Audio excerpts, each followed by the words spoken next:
Hey students, it's time to talk about the history of medieval Italy, specifically Verona. Italy in this time period was divided into a series of warring city-states. Each were ruled separately, generally by a prince. We will see the Prince of Verona in Romeo and Juliet. Verona is on the edge of the Lombard region, this area.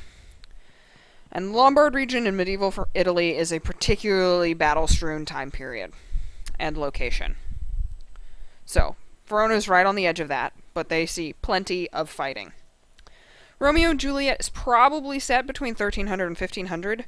Nobody's exactly sure because of the way the story was written by a bunch of people, up to and including Shakespeare. Some say it's 1305 in the reign of Bartolomeo da Scala. This comes entirely from Dante.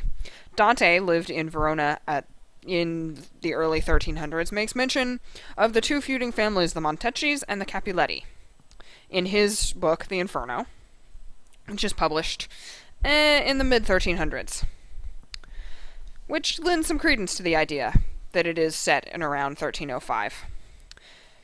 Verona changed hands 5 times in 100 years. 1300 to 1400 was not a great time to live in Verona, because most of those 6 rulers were warmongers, they were cruel leaders. A few of them not so, but most. Culture of Verona in this time period is, of course, highly Catholic. We are in Italy in the Middle Ages. They do have a Roman amphitheater, and they are very proud of their Roman heritage. And there's a strong history of poets, authors, composers, and theologians coming from Verona.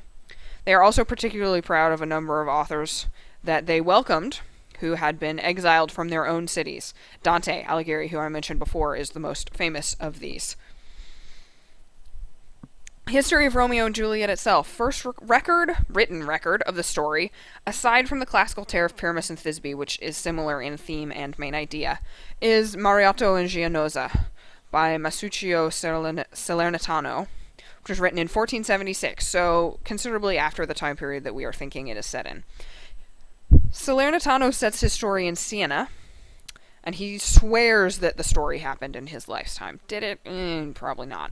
But, lend some credence to his word by saying, I remember this, it happened, I saw it.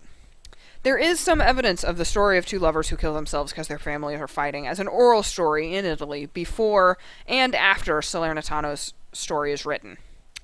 Verona is not home of this particular story to Luigi da Porto. His Giulietta e Romeo was written in 1530.